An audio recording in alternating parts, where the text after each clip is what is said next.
Good afternoon. It's a little bit of a different room this morning. I'm sure you all know that I was up here earlier this morning off camera with some of your kids. It was a pleasure to be able to share a little bit of the White House experience with them, and I hope they enjoyed it. I think some of you have trained them very well. I hope they enjoyed their visit, and I'm glad they got an opportunity to visit with the President and the Vice President today. We have a bunch to talk about today about what the President's been doing, and he's got an executive order coming up, so we're going to try to get through it all.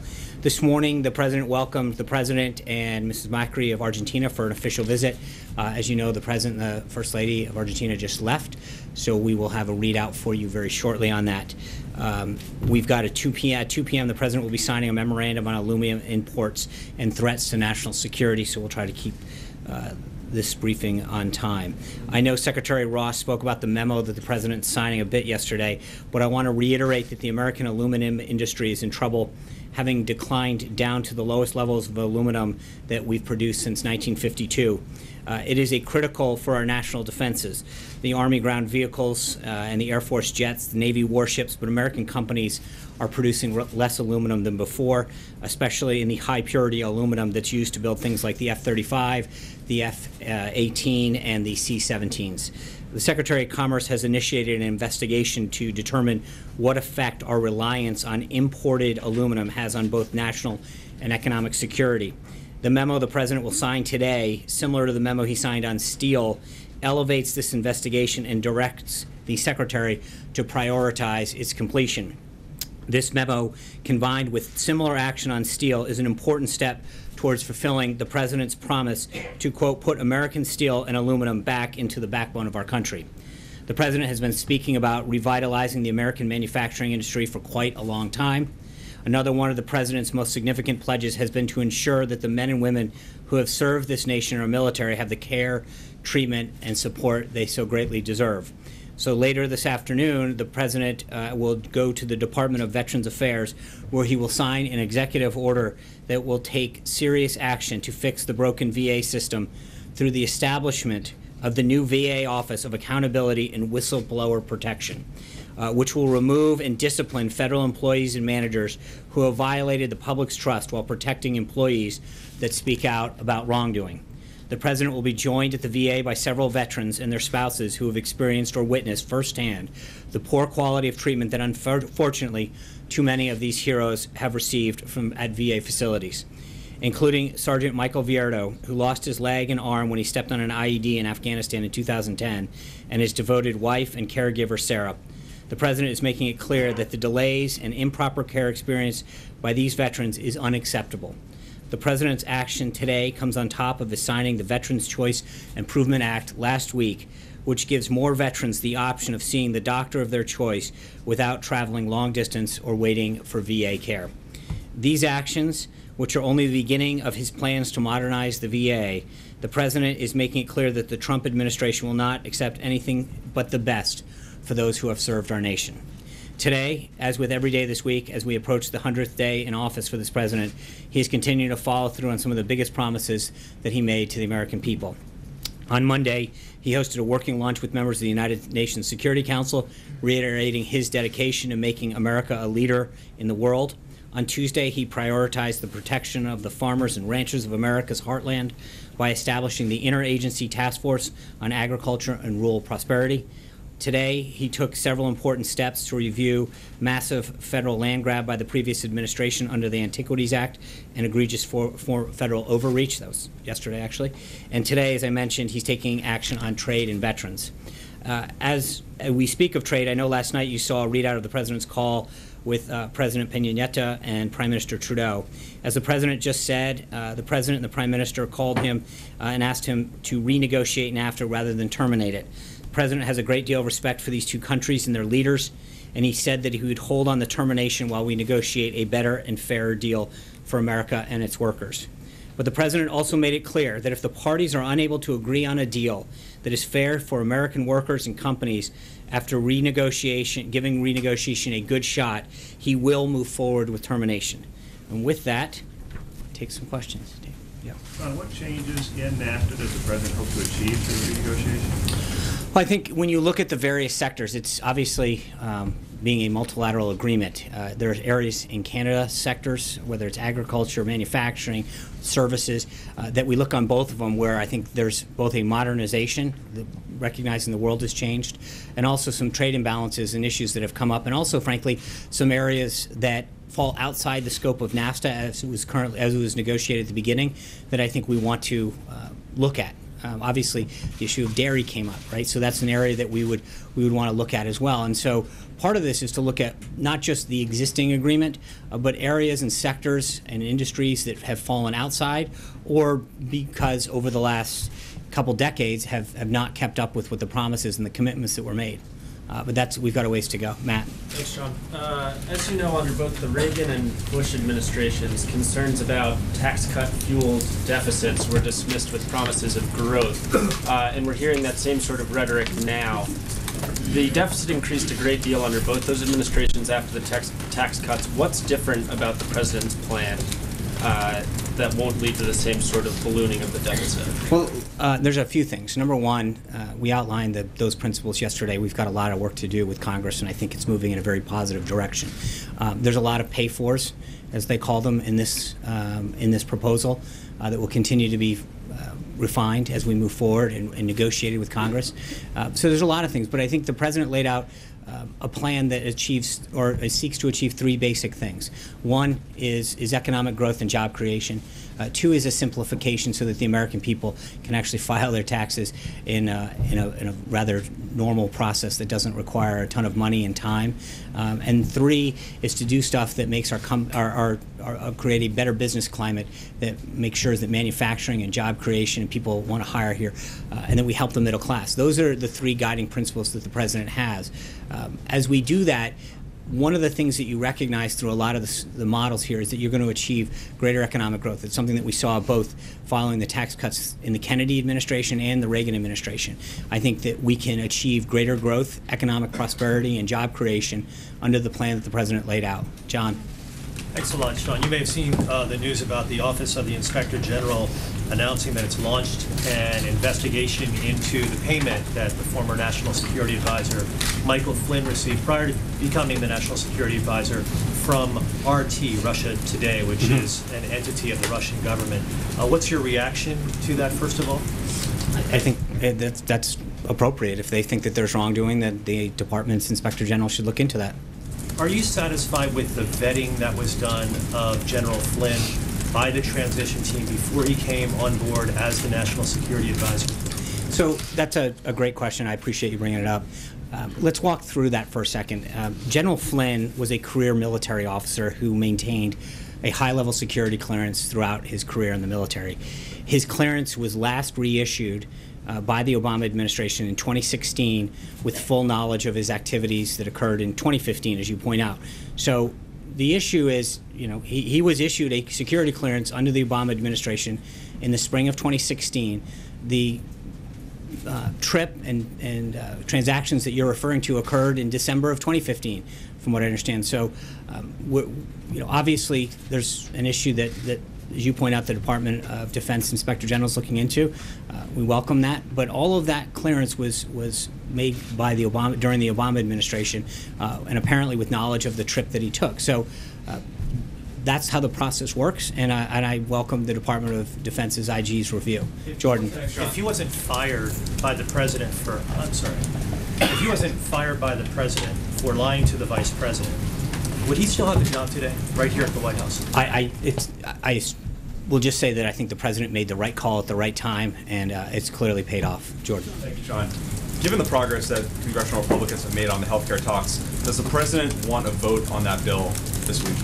He wants a vote when they have 216 votes, and I feel very good about the progress that's being made to get to that number. And I think Speaker Ryan's comments this morning indicate that it's moving in the right direction, and that should be good news for everyone in America as we move towards a system that creates a health care system that serves us and that makes sure that premiums don't skyrocket like they are now, and that we're able to see the doctors that we want to see and have plans that have competition in them. Amen. If there's no vote this week, the president will be disappointed.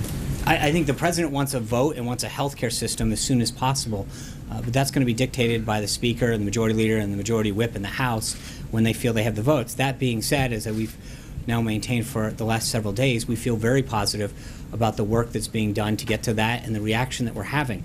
As you recall, there was a lot of members that had initially had some problems, and we're very pleased with the reaction, the public reaction that they are having to what is currently been negotiated, and I think it's only getting bigger, and that's welcome news. Amen. Thanks, John. On the president's tax plan, we've been getting a little bit of mixed signals here on exactly what his vision is in terms of retirement savings. Can you lay out what the president's vision is for 401ks and particularly tax deductions surrounding those? Does the president imagine removing those deductions entirely along with the other deductions, or is he going to protect those? So the Secretary of the Treasury and Director Cohen yesterday both talked about that the current plan right now both protects charitable giving and mortgage interest, and that's it. As we move forward with negotiations in the House and the Senate, that plan will continue to flesh out. But one of the benefits of the tax plan on the individual side in particular is by expanding the standard deduction to $24,000 for a married couple. That really effectively creates a bracket of zero taxes for many, many Americans, and that's good news. We're going to see more and more Americans get some relief that they so desperately need. These tax deductions, though, of course, comes with its own group, its own lobby, its own interest group. Yes.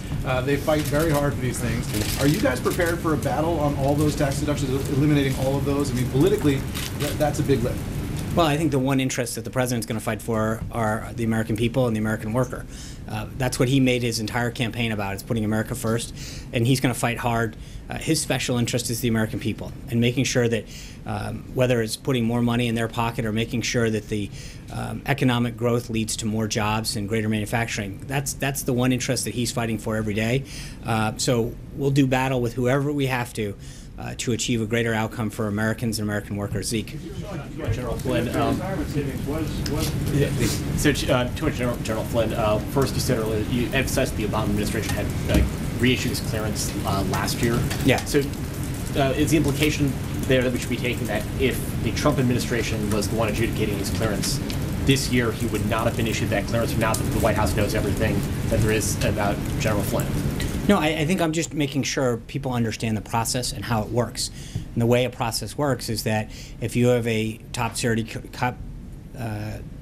security clearance, you fill out a form, there's an investigation done, you are reinvestigated every 5 years if you are able to maintain that clearance. And then whoever owns that clearance, whether it's the FBI or the Department of Defense, goes out, does the investigation. In between that period, you're responsible for updating the information that you've provided in accordance with the agency that issued that. My only point is that when General Flynn came into the White House, he had an active security clearance that was issued during the Obama administration with all of the information that's being discussed that occurred in 2015. So I guess my only point is to explain how the process works and who adjudicated that. You're not implying wrongdoing on the part of No, that's why the Department of Defense Inspector General's looking into this to see how that process works. But I think it's important for folks to understand that when someone applies for a clearance, they get that clearance. It's issued at the top security clearance level for 5 years, and that the person who has been issued it then has a legal obligation to update the issuing agency any variances in what they supplied as information to obtain that clearance. Finally, when you were here on February 14th, the morning after General Flynn was fired by the president, you said that the president asked him to leave the White House because of the situation regarding the phone call to Russian ambassador and the vice president, but also, quote, a series of other questionable instances.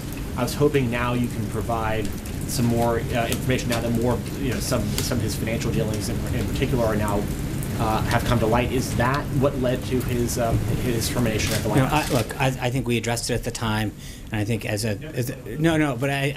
that's right, and I think the president made the right decision at the right time, and he continues to stand by that. Major. Following up on a couple of things that have been brought up to you today. John's question, not the process, but your own vetting, meaning the transition. Are you satisfied that met the standard that should have been met with Michael Flynn? And are there any regrets that this White House has about bringing him in, knowing what you know about him now, and seeing the behavior that would be plainly inconsistent with the standard that candidate Trump set during the campaign? Well, with respect, you're saying our process. The process is every government employee who's eligible for a clearance goes through the same process.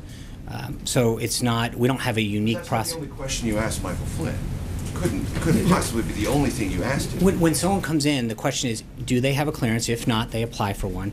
And if they have one, then the clearance is made available from the issuing agency. That's, you can't, the whole reason you have a clearance is so that someone is found whether or not they're... As you just said to Zeke, it was not just the episode with the Russian ambassador, it was other instances. Those things have come to light. Any regret about bringing look, I would just say the president... have this done, and knowing what you know now, did you miss something, and do you regret bringing Michael Flynn in? I think the president made the right decision at the right time, and it's been pretty clear that he you know... He regrets bringing No, I'm just saying he made the right decision, and I think we looked forward from that decision, and the decision stands. On the question about, Gary Cohn, the Treasury Secretary, left us with the implication yesterday when asked about retirement savings that they were protected. What you just said is indicated they might not be. Can you help us understand? I can't. Let me get back to you on that. I was not clear on that distinction. I will have the Treasury folks read that out for you. So General Flynn came in with just the Obama administration vetting, is that right, Sean? That's how okay. Because that's the impression you're giving. It is. General Flynn came in and he walked through the door with just the clearance that was conducted by the Obama administration. That doesn't make any sense. Sure it does. The same way that when you applied for a credential to the White House press briefing room, when you were here, hold on, let me explain the answer to you, Jim. Calm down. The kids have gone. And I'm trying to answer it, Major. This is the answer. When you applied, hold on, listen. When you applied to come here to this briefing room, as a member of the press, you applied and you filled out certain forms with the Secret Service to have your background run. When I came in here on January 20th, the people that had been cleared the day before were cleared on the 20th, the 21st, and et cetera. We didn't rerun your background. We trust that when you were cleared the first time, whether if you were cleared on December 15th or January 20th, that you were still, that your background check still cleared. Every individual came into this White House, either applied for a security clearance or had one. Everyone in the government goes through the same SF-86 process, every single person. And so why would you rerun a background check on someone who was the head of the Defense Intelligence Agency that had and did maintain a high-level security clearance? That's it. There's no difference between administrations. When you come in from one, they rerun it. The reason they grant them for 5 years is that it's a very extensive background where they check your contacts, your places of residence, your employment. They go out into the field, they do a lot of that work, and then you are required to maintain updates to that clearance. They re-adjudicate it every 5 years. That occurred in this case, and now the Department of Defense Inspector General is looking into it. That's how Congressman Cummings accuses this White House of a cover-up. You say what? I was frankly taken back by his comments today because they're frankly not true. The Department of Defense was the issuing agency for General Flynn's SF-86. We referred them to the Department of Defense, who owns and issued his security clearance, and they got a copy of it. That's how the system works. The documents that he requested, he received. So, with all due respect, he got the documents that he requested. Our job, they sent a form letter to multiple agencies asking for a copy of this. What we did was properly refer him to the issuing agency and department and said, this is where you got it, and he got it. So there are no other documents that you have at this point that could be turned over to this committee? Well, he asked, not that I'm aware of at this point. What they sent to us, they asked for the SF-86. That we referred them to the Department of Defense. That's great. 2 is they asked for a contract, all copies of his speaking engagements from a speakers bureau. I believe he was referred to the Speakers Bureau for those contracts. And 3 is they asked for all foreign contacts that he may or may not have had. Since the incident occurred that they're questioning before his employment of the White House, I think we've complied with every document that they've looked for. Excellent. Caitlin. Thank you. 2 questions. 1, does the president still feel that Mike Flynn should seek immunity? I think Mike Flynn should do what his counsel advises him best to do. But what does the president I don't. I have not asked him, but I believe that General Flynn should do what his counsel advises him to do. Adam. Secondly, Yeah. the president said he wants to start renegotiating NAFTA as soon as today. That's Has right. he notified Congress about that yet? We've been in communication with Congress for a while on this. Yes. Adam. Thank you, Sean. The president speaking this morning about Puerto Rico. Mm-hmm. They're going to begin defaulting on their debt May 1st Right. without some kind of solution. There are millions of investors in the United States, senior citizens, who may not be aware that they hold funds within muni bond mutual funds that expose them to a default in Puerto Rico. Is there anything the White House should do or the administration can do, one, to safeguard those senior citizens and their investments, and two, to prevent an increase in cost to states and municipalities that may have to pay more to borrow when they access the muni bond market if Puerto Rico defaults? Right. I think there's the issue itself is extremely complicated in the sense that the president's tweet and the president's discussion revolves around the continuing resolution to fund our government. Our government needs to get. There needs to be a continuing resolution effective this Friday. The president has done everything possible, worked extremely hard with Congress to ensure that we maintain the government open, keep the government open.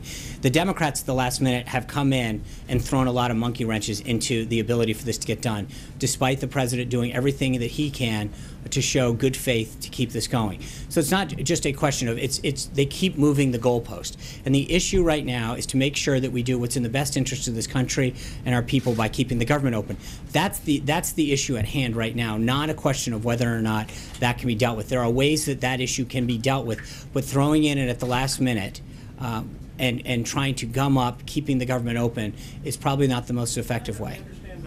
The CR is different, but Puerto Rico defaults with or without the CR. Is the administration working again, with Puerto and Rico? I think that is a separate issue that needs to be addressed by Congress in terms of how it gets done. I think that the method right now is to make sure that we do everything in our power to keep the government open effective Friday. George. As the tax plan evolves and we start to get details, do you believe it is a fair question for anyone to ask how that plan personally affects the president and his family? Well, I think the president's plan right now is something that every American should worry, hopefully, about how it's going to affect them. And I think when you look at the ways that this is going to benefit middle-class Americans, middle-income working Americans, grow businesses, that should be, and I think, frankly, that is the concern of most Americans out there. They're worried about their job. They're worried about whether their company's growing and expanding. They're worried about whether or not they're saving enough money and how much they're paying in taxes. And I think what the president's #1 goal right now is to provide middle-income and lower-income tax relief to Americans. And that's what his goal is, and I think that's frankly what most Americans' goal is. Cecilia. But is it a fair question to ask? That's up to every individual to ask, but I would guess that most Americans would applaud what the president's doing to spur economic growth and job creation in this country. Cecilia. If middle-income Americans should feel empowered to ask how this plan affects them, why is it that Secretary Mnuchin today could not guarantee that no one in the middle class will pay more under this proposal? I think everyone in the middle class should know that this president's plan is going to make sure that they have more in their pocket. So there is a guarantee from the White House. That's the position I of the think White House right now. That the position of the White House is that the goal of this of this president's tax plan is to provide them and lower income people with more money in their pocket and a tax cut. Yes. Thank you guys very much. I look forward to seeing you at the signing. 100 days, you're going to do 10 minutes?